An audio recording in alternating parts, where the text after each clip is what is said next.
Evening, guys. I don't know, I did a couple of videos earlier, but they didn't seem to want to hold.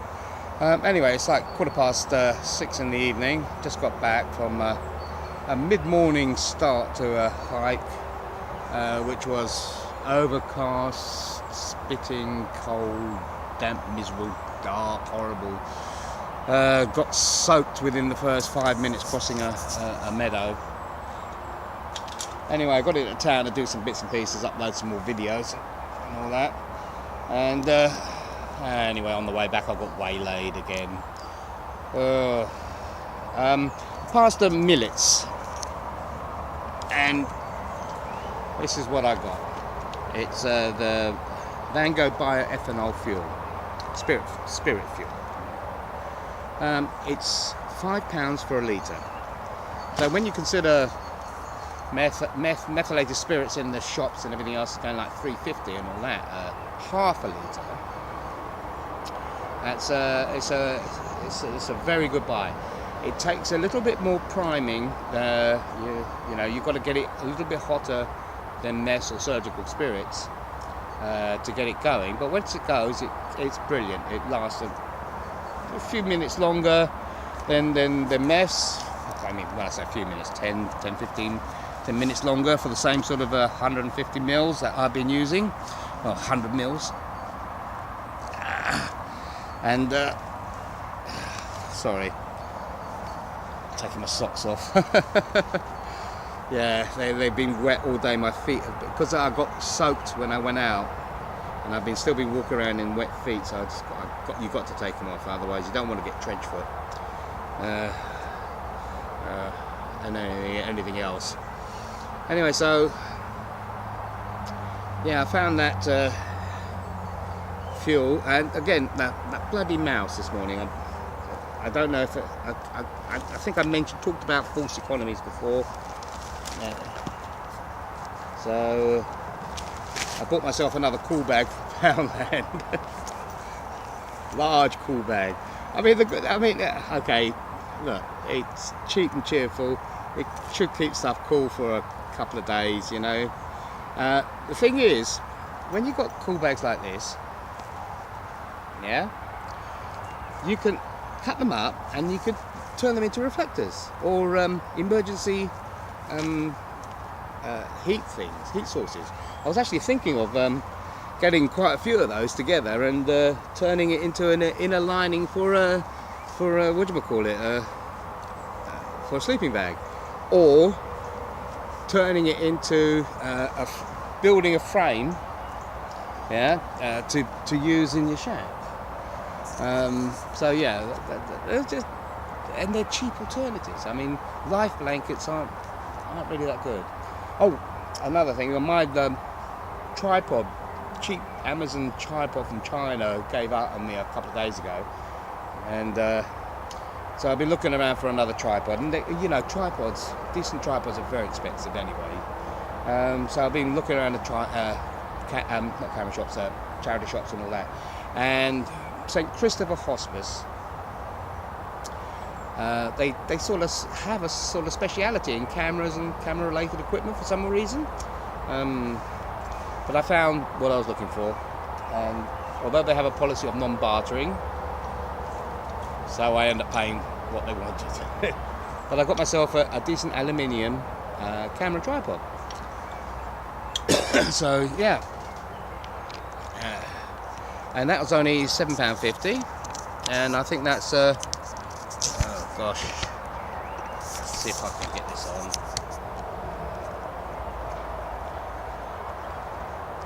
I've got a universal tablet mount, which is good because the tripod's got a universal holding, yeah, and aluminium, and it's quite a tall one as well. So, but I can position it, lower it up and down it. That's a good little buy, I think.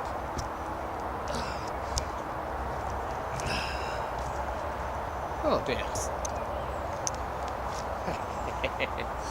Yeah, so yeah, false economy. Well, if I hang this up, that bloody little mouse is not going to get any of my gear tonight. Charged all my stuff up. Oh yes, I'm missing something. What am I missing? Ah, oh yeah, sorry, bottle line. Okay, so that's all my electronics out of the way. Got some fuel. Oh yeah, everything's still sort of like green and damp around here. There's nothing dry as such. Now I know I could have taken a lot of grasses off and just cut them off and just let them dry out, but the point is, if you're out and about and you need to get dry tinder somewhere, this is the season. It's kind of all important, isn't it? You know, it could take a good 24 hours to, 48 hours to dry out a bag. Even if you keep it on body heat, to dry it out properly. So I was going to practice sparking up again with my brand new Fire Strike. I do love that thing. It's awesome, really. Bayonet. That's what it is called.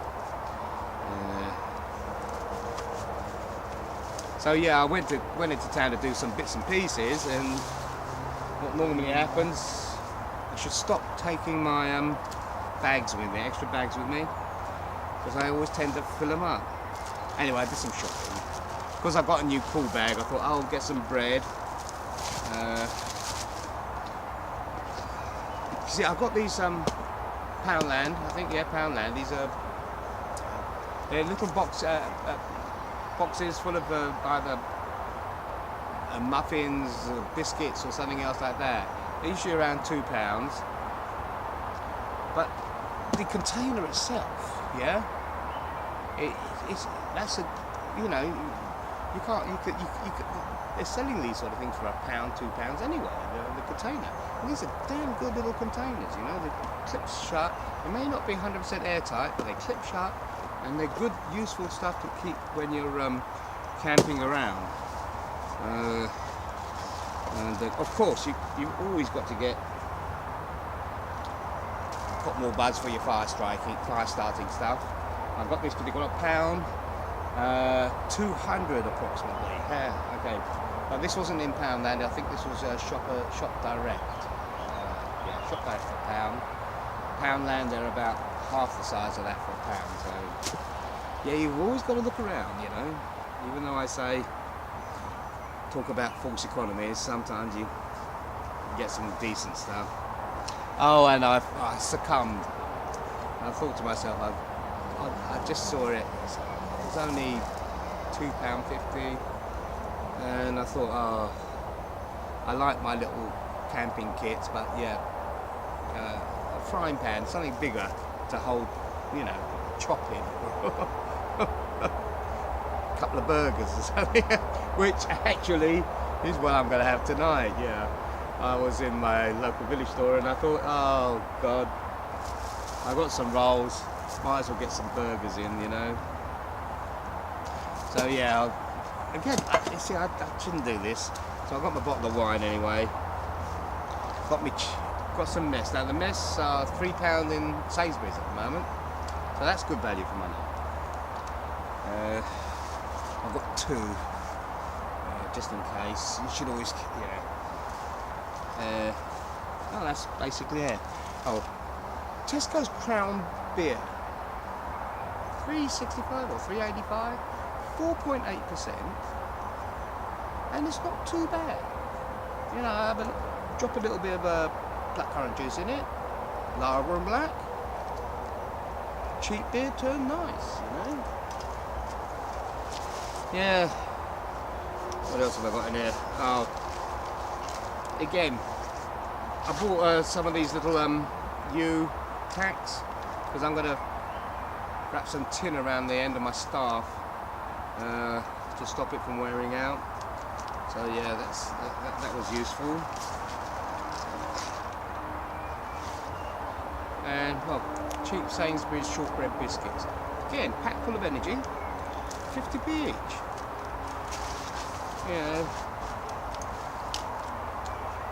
Simple little things, that can make a lot of difference in a simple life. You know what I mean? But my little bed. I made my bed, and it is comfy. Yeah. Okay. I need to change some of the poles over because they're a little bit bent. And I've got to trim off a bit because I've got some knobs on it. But it's a comfy bed. But I couldn't resist it. I was in Millets again. Oh, well, this is the second time I went. I was sitting at the bus stop and I thought, do it. Just go, get it. You're not going to find it cheaper anywhere else, yeah? So I've got a Euro hike, single flocks. I know it looks all behind. Single flocks airbed. So, yeah. So I've got a airbed. Again, it's only about less than 1.5 kilos unpacked. 1.5 kilos. So with my trolley, it's not going to be a big issue. And I've got a big foot pump. Again, foot pump, it's okay. But if you're stoking a fire, you don't need to keep blowing, you know what I mean? It's a good little idea, I think, you know. So, yeah, I've got the airbed, foot pump, 10 quid. Come on, seriously. 10 quid. Millets, Euro hike. Okay? That's a good deal, isn't it? Yeah? I mean, so, yeah, today got sidetracked, and I'm going to my lovely little Carrymores. I think they're starting to go on me now. They need waterproofing, definitely, and they may need some extra sealing up, so I need to get some decent shoe glue and get some proper insoles in there as well. So my poncho test this morning, it's the first time I used it, bit of a bust. I mean, for a Pete Storm poncho, I mean, I could have got it cheaper. I could have got a Poundland poncho for this, you know, the equivalent. You know? What can you say? What can you do? So here we are. I got sidetracked into buying more shit as usual. I'm supposed to be damning this life for a simple, you know. But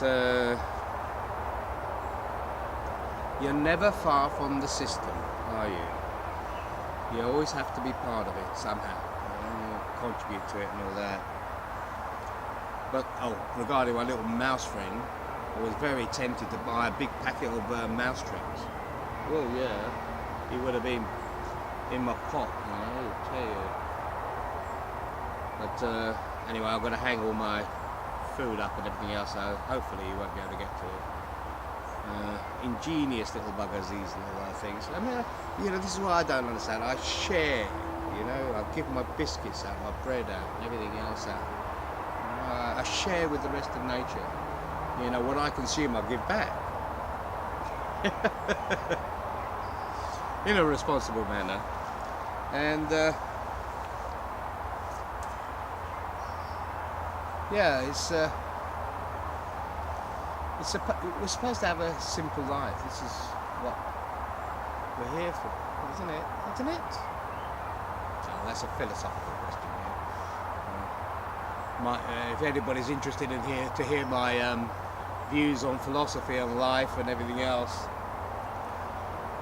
I think I mentioned before about nature. You know, one can marvel at its beauty and its simplicity and everything else, but nature is a cruel and heartless bitch. All it wants to do is either eat you or suck you dry. You know, that's it.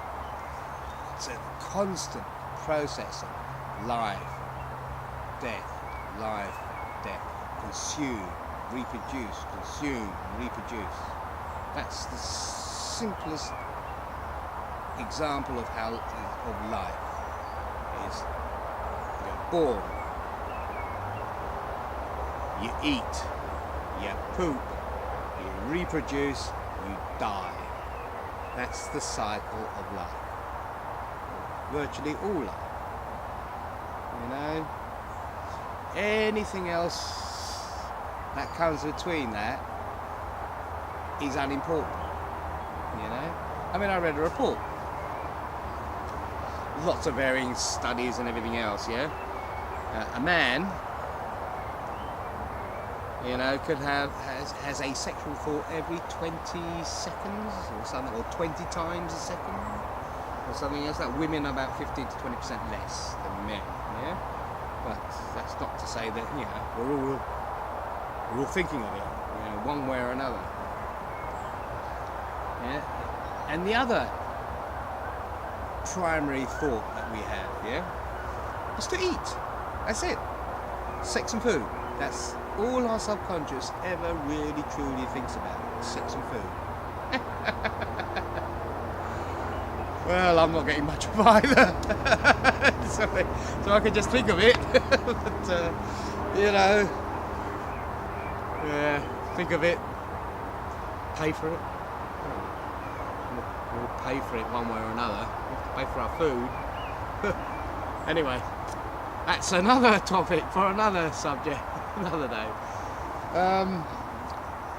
I'm chilled down now, cooled down a bit. I'm going to have a little bit of a wash up, and so I've got to get up early in the morning again. I'm going to go to Croydon tomorrow, speak to a few people, different people and everything else, do all my bits and pieces. And I think I'm just going to come back, and next week I'm going to clean off my trolley and everything else, and get some stuff together. And I want to check out, I want to really start exploring building a camp near that derelict and all that, and see how easy it is for me to get water in and out, you know what I mean. There is water nearby, but you have to go through the underpass and either traipse about quarter mile, half a mile to where the farmer has his tap, clandestinely fill run away, or try and filter it out from the brook that seems to be sort of like fenced in. I know it's easy enough to get through to it, but there's a running brook on the motorway side of things. So, well, anyway, we're going to check that out and see if I can collect some material to you know, build a base camp, another base camp. This is my base camp. I love my base camp. Still needs a little bit of work. I gingerly tried the smoke canopy.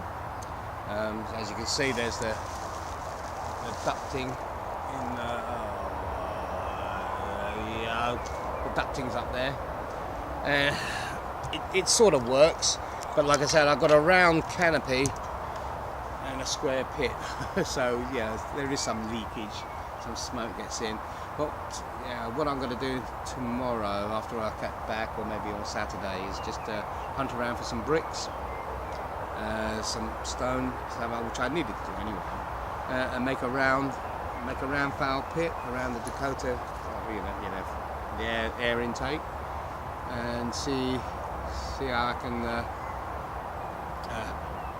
build the, you know, from the base, cooking centre, space, pit and everything else. So yeah, I have to look for a few bricks. Oh dear. Anyway, I think I'm boring you now. Oh, it's 18 minutes, 19, almost 20-minute video. Sorry guys. Let me see now. Yeah, I'm gonna open a bottle of wine. Yeah. Take it easy guys. Speak to you soon.